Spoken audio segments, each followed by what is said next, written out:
सर्दियों के बाद कॉलेज खुल चुके थे। इन छुट्टियों में सब अपने अपने घर से वापस आ रहे थे और रीमा नाम की एक लड़की भी आई थी जो शुरू से ही लोगों को अजीब लगती थी। देखो, रीमा भी आ गई। मुझे तो ये बहुत ही अजीब लगती है। उसका स्वभाव बहुत ही अजीब सा है। एक तो किसी से बात नहीं करती है, ऊपर से वो एक ही जगह बैठे बैठे कोई भी काम कर लेती है, पता नहीं कैसे। हाँ, ये बात तो पूरी क्लास को नहीं समझ में आती है। सब लोग क्लास से चले जाते हैं। रीमा अपना बैग ठीक करने लगती है, तभी वहाँ पर अमन और ऋषु आते हैं। अमन, क्यों ना आज रीमा से मजे लिए जाएं? मैंने देखा था इसकी बोतल में पानी नहीं था, तो हम इसे वहीं बैठे बैठे पानी लाने को कहते हैं। हाँ भाई, तू ठीक बोल रहा है। और अगर पानी लाती है तो हम इसको डांस करने को बोलेंगे, तब तो ये जरूर ही कुछ ऐसा वैसा करेगी। हेलो रीमा, तुम कैसी हो? हम तुम्हारी क्लास के बच्चे हैं, तुम तो हमें जानती ही होगी। मैं ऋषु और ये अमन। हम थोड़े शरारती हैं, तो क्या तुम हमारे लिए एक शरारत पूरी करोगी? हम दोनों के लिए या तो तुम पानी लेकर आओ या हमें नाच कर दिखाओ, और हमें पता है कि तुम्हारी बोतल खाली है। मुझे जाने दो, तुम लोग किससे पंगा ले रहे हो तुम्हें शायद पता नहीं है। मैं इसीलिए किसी से बात नहीं करती हूँ क्योंकि मुझे पढ़ाई का शौक है, इसलिए कॉलेज आती हूँ ना कि तुम्हारी तरह हरकतें करने। तुम नहीं जा सकती हो, क्योंकि हम दोनों तुम्हें जाने नहीं देंगे। फिर तो तुम दोनों को मैं पानी पिला ही देती हूँ। रीमा हाथ में बोतल लेती है और अपने हाथों को लंबा कर पानी तक ले जाती है और पानी ले आती है और फिर अपने असली रूप में आ जाती है जो एक चुड़ैल का होता है। ये लो पानी, जितना पानी पीना है पी लो, फिर ये मत कहना कि मरने से पहले मैंने तुम्हें पानी तक नहीं पूछा। चुड़ैल, तुम तो एक चुड़ैल हो। तुम्हारे हाथ वाकई इतने लंबे हैं। हमने बस तुम्हारे साथ शरारत करने की सोची थी, उसके लिए तुम हमें मार डालोगी। मुझे पढ़ने का शौक था पर तुम लोगों ने मेरा मजाक बना कर रख दिया। मैं तुम्हें शरारत करने वाली दिखती हूँ क्योंकि तुम लोगों के सामने अब मेरा राज खुल चुका है, तो मैं तुम दोनों को मार कर ही दम लूंगी। ऋषु और अमन भागने की कोशिश करते हैं तो वो अपने दोनों हाथ लंबे कर उन दोनों को पीछे से ही पकड़ लेती है, फिर उन दोनों को छत से टकरा टकरा कर मार डालती है। तुम लोगों के सामने मेरी असलियत खुल गई है। दोनों को मारकर वो वहाँ से चली जाती है। अगली सुबह लोग उनकी लाश को ऊपर वाली दीवार पर टंगा पाते हैं। वहाँ पर सभी इकट्ठा हो जाते हैं और रीमा भी वहीं आती है। इतनी बुरी तरीके से ऋषु और अमन को किसने मारा है? ऐसे कोई इंसान तो नहीं करेगा। ये तो किसी शैतान का काम लगता है जिसकी दिमागी हालत खराब हो। हाँ, आप लोग दूर रहिए, आप लोग दूर रहिए। इन दोनों की लाश को हम ले जा रहे हैं, समझे? पूरी कार्रवाई होने के बाद इनके परिवार को सौंप देंगे। हमें भी यही लगता है कि इन्हें किसी और ने मारा है। आप लोग बता सकते हैं कि अमन और ऋषु किस तरह के थे? नहीं सर, हम इसके बारे में कुछ ज्यादा नहीं बता सकते। सबसे तो इनका ठीक ठाक ही नाता था, कभी किसी से कोई झगड़ा या बदसलूकी के बारे में नहीं सुना है। विकी और पुलिस वाले बातचीत कर रहे होते हैं तो विकी की नजर रीमा पर पड़ती है। वो ऋषु और अमन की लाश को देखकर मुस्कुरा रही होती है। 2-3 दिन कॉलेज में शांति बनी रहती है पर विकी के मन में अभी भी कई सवाल होते हैं। ऋषु और अमन को इतनी बुरी तरीके से किसने मारा होगा शालिनी?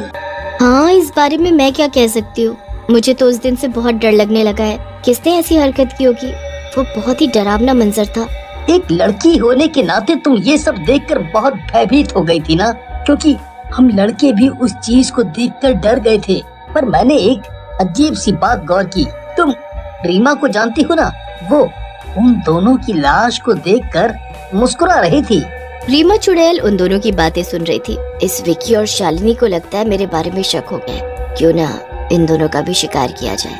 ये दोनों पता करने के लिए तो आएंगे ही मेरे पास। थोड़ी देर बाद विकी और शालिनी भी पता करने के लिए रीमा के पास जाते हैं। सुनो रीमा, हम जानते हैं कि तुम्हें इस बारे में कोई दिलचस्पी नहीं होगी कि अमन और ऋषु कैसे मरे हैं, पर वो मेरे दोस्त थे, इसीलिए मैं जानना चाहता हूँ कि उस दिन वो लोग तुमसे मिलने आए थे ना? मुझसे कोई मिलने नहीं आया था। मैं तो हमेशा ही अलग रहती हूँ और इन दोनों को जानती तक नहीं। मैंने कहा था ना कि ये इस बारे में नहीं जानती है। मुझे तो लगता है ये क्लास में भी ध्यान नहीं देती है, तो उन दोनों पर क्या ध्यान देगी। वैसे भी इससे मिलने वो क्यों आएंगे? इसलिए मिलने आएंगे क्योंकि मैंने इसके पास अमन का फेवरेट लॉकेट देखा है, जो वो कभी अलग नहीं करता था। इसका नाम तो आर से शुरू होगा, तो ये ए नाम का लॉकेट लेकर क्यों घूम रही है? अगर ये किसी और का लॉकेट है तो ये भी हमें बता दे, पर मुझे पता है कि ये अमन का ही लॉकेट है। इतना सुनकर रीमा लंबे हाथ वाली चुड़ैल का रूप ले लेती है। इसका मतलब तुम सबको असलियत पता चल गई है। मैं कोई लड़की नहीं हूँ, यही बात पता करने तुम्हारे दोनों दोस्त आए थे। तुम लोग कभी मुझे पढ़ने दोगे या नहीं? मैं पढ़ने का बहुत मन रखती हूँ, पर मेरे पास शक्तियाँ हैं जिससे मैं कोई भी काम आसानी से कर सकती हूँ। ये बात किसी को हजम नहीं होती है। किस तरह की शक्तियाँ? और तुम तो एक चुड़ैल हो। क्या तुमने ही अमन और रिशु को मारा है? इसका मतलब विकी सच बोल रहा है। तुमने ठीक कहा, विकी सच बोल रहा है। मैं एक चुड़ैल हूँ, वो भी लंबे हाथों वाली। जैसे तुम मुझसे भागने की कोशिश करो, मेरे हाथ तुम्हें पकड़ ही लेंगे। तुम मुझसे उतनी दूर पर खड़ी होना। अब देखो मैं तुम्हें अपने नजदीक कैसे खड़ा करती हूँ। वो अपने हाथ बढ़ाकर शालिनी को अपने पास खींच लेती है। उसे छोड़ दो, उसने कुछ नहीं किया है। तुम्हें मारना है तो मुझे मारो ना, उसे इस बारे में कुछ नहीं पता है। और अब समझा, इसीलिए तुम थोड़ा अजीब दिखती हो। मेरे हाथ और भी लंबे हो सकते हैं, जिससे मैं कहीं पर भी बैठी कोई भी सामान उठाकर अपने पास ला सकती हूँ। तुम्हारे दोस्तों ने ये जान लिया था, इसलिए उन लोगों ने मुझसे पानी मांगा था, जो मैं अपनी सीट पर बैठे बैठे ही ले आई। पर फिर भी वो लोग भागने लगे, तो मैंने उन्हें मार डाला। इतनी सी बात के लिए तुमने किसी की जान ले ली?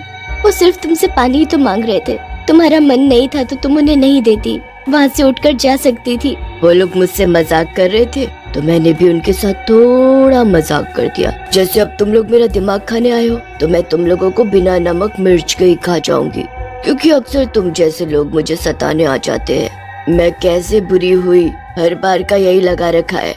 मैं बुरी हूँ, मैं बुरी हूँ, मैं चुड़ैल हूँ, इसीलिए लोगों को मैं मार देती हूँ।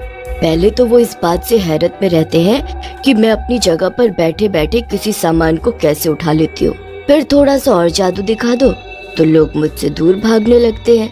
विकी और रीमा चुड़ैल की बातचीत हो ही रही थी कि शालिनी वहाँ से भागने की कोशिश करती है। जब तक ये दोनों आपस में उलझे हुए हैं, मुझे निकल जाना चाहिए चुपचाप, वरना ये मुझे मार डालेगी। कहाँ भागने की कोशिश कर रही है फिर से? तुझे क्या लगा कि इसने मुझे व्यस्त कर दिया? मैं किसी के व्यस्त करने से व्यस्त नहीं हो सकती। इधर आ, वरना वही हाथ झटक कर ऊपर दीवार पे तेरा सर टकरा दूंगी। मैंने तुम्हारा कुछ नहीं बिगाड़ा है, मैं तो बस विकी के कहने पर यहाँ आ गई थी। मुझे माफ कर दो और जाने दो, चाहे तो इस विकी की जान ले लो, पर मैंने कुछ नहीं किया, मुझे यहाँ से जाने दो। अरे तुम दोनों की दोस्ती तो खोखली निकली। इसने तो तुझ पर सारा इल्जाम डाल दिया और खुद भागने की फिराक में हो गई। ऐसा कहने से हम दोनों की दोस्ती नहीं टूटेगी। वो डरी हुई है, इसलिए उसके मुंह से ये निकला, वरना वो अगर बेकार होती तो मेरे साथ आती ही नहीं और ना ही मुझे आने देती। ठीक है, फिर मैं सिर्फ इसको मार देती हूँ और तू खड़े होकर तमाशा देख। चुड़ैल 2 माला ऊंचा तक अपना हाथ लंबा कर लेती है और शालिनी को गर्दन से पकड़कर उतनी ही ऊंचाई से छोड़ देती है। शालिनी के मुंह से चीख निकलते हुए धड़ाक की आवाज से नीचे गिरकर मर जाती है। ये तुमने क्या किया? तुमने शालिनी को भी मार दिया। उसने कहा था ना कि वो सिर्फ मेरी वजह से आई है और किसी से कुछ नहीं कहेगी, तो तुमने उसे क्यों मार दिया?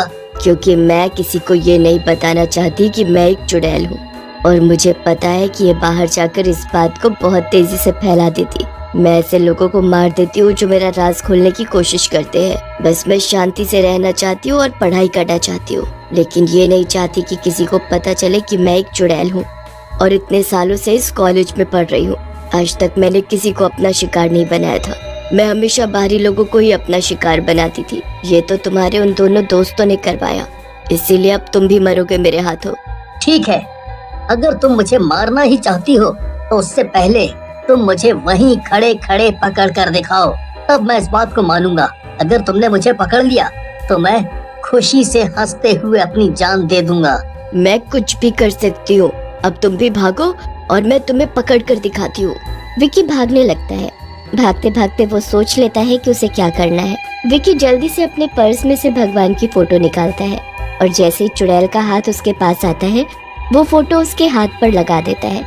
रीमा चुड़ैल के हाथों में जैसे ही भगवान की फोटो लगती है, वो जलने लगती है और मर जाती है। विकी बच जाता है।